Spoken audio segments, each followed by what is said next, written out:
It is a perfect dog walking day, folks. I think it's actually National Hug Your Dog Day. Is that a thing? Yes, I learned that from BT's Twitter account. BT and There you beyond. go. Yeah. Thanks, digital. Yeah. If you have a dog, take Hug it it. for a walk, hug it. If you don't have a dog, if you're a cat person, I see you. You're seen as well. Welcome back. Mayor Tam and Sid here with you. All right, other things that will be seen today is our Prime Minister under oath at a committee investigating foreign election interference in the 2019 and 2021 elections. 3:10 this afternoon, p.m. Eastern roughly, is when our Prime Minister is going to be at committee in Ottawa talking about the thing that we still don't have a lot of details on, but they are trying to get to the bottom of here.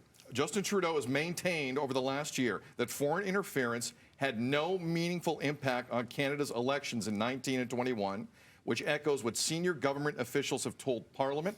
The inquiry has already heard that the Chinese government and other state actors attempted to interfere, but there's been little evidence so far to indicate whether they were successful. Again, former federal Conservative leader at this committee, Aaron O'Toole, also said he did not believe the elections were stolen in any way, but did say at least 9 ridings may have been compromised. 1 is too many for me, Tam. 9 is a lot. What are you expecting to see from the Prime Minister this afternoon, Tammie? And where do we go from here?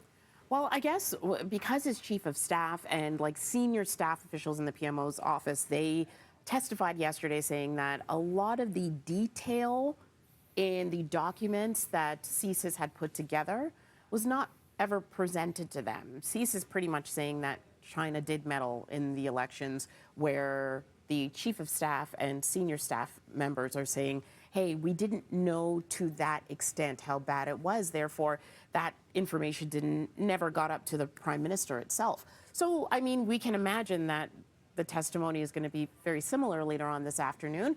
What will be interesting, and I think a lot of Canadians should be paying attention to this, is on Friday, the director of CSIS is going to be recalled to the stand to testify, so that we can clear out what exactly was laid out in those meetings with staff from the Prime Minister's office. And I think that will be interesting to see how that all kind of collides.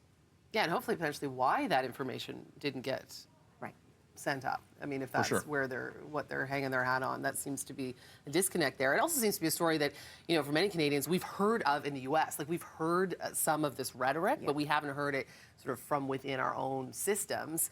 And I think, too, as we head into, you know, campaigning and elections, what does this do for the Conservatives? Like, how does this land as we move ahead, too, is a question that I think a lot of Canadians will be looking at. For sure. I mean, again, because we don't know everything here. CSIS, our intelligence agency, our national intelligence agency, hasn't given us all the information because some of it is still rather sensitive. Nor should they, we don't I'm want to compromise folks around the world with their lives. It's that serious in nature.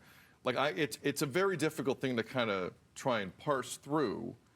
I am interested, though, in what we'll get from the final head of CSIS publicly, because Justin Trudeau's political opponents want the clip to go viral. They want the piece of sound, the gotcha moment. But this inquest hasn't really given us that, because there's still things that have to be kept under wraps. So I don't know what we're going to get from the head of CSIS. I'll say this.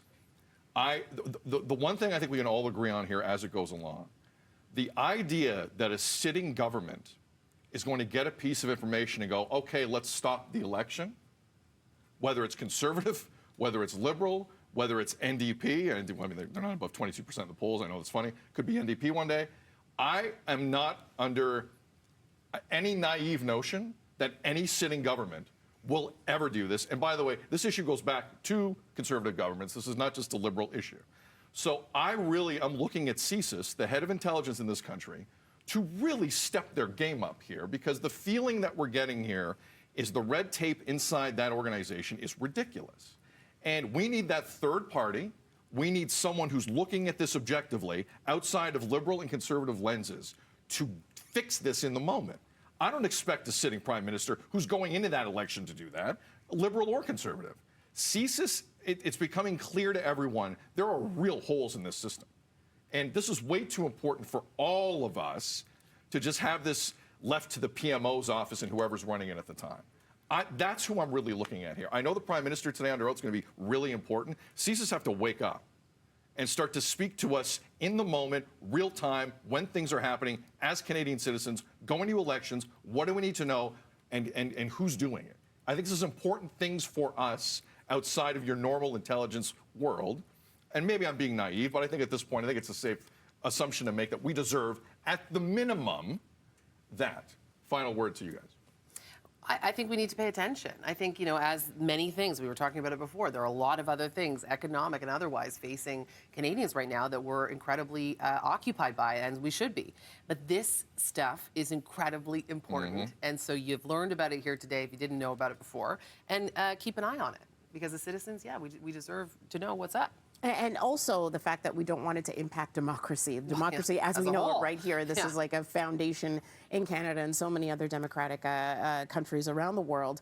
And hopefully it also just highlights the amount of disinformation that is online right now, whether it's through social media sites, whether they're being pushed by just, you know, regular folks here, or if it's a foreign actor that's doing it. You just got to really know what you're reading and take that in and really research and figure out whether it's true or false, because there's so much misinformation online.